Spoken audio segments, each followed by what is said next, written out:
Hello नमस्ते हजुरहरुमा आज मैले छुट्टै भिडियो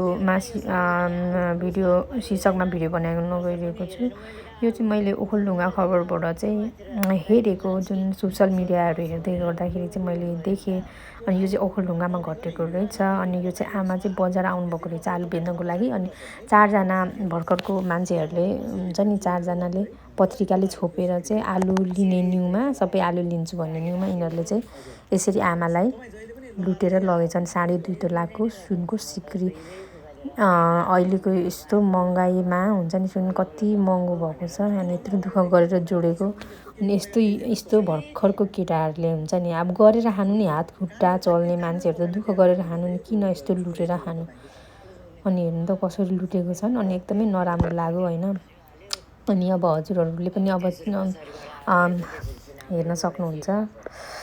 अनि त्यही भएर चाहिँ मैले अब हामी चाहिँ सतर्क हुनुपर्छ हैन। यस्तो देख्यो भने त अब भनिन्छ होला तर यस्तरी लुटेछन् कि अनि साह्रै नराम्रो लाग्यो। अनि मैले चाहिँ भिडियो बनाउँदै छु।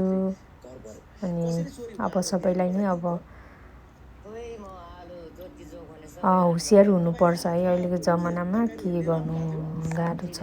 हस् त धन्यवाद।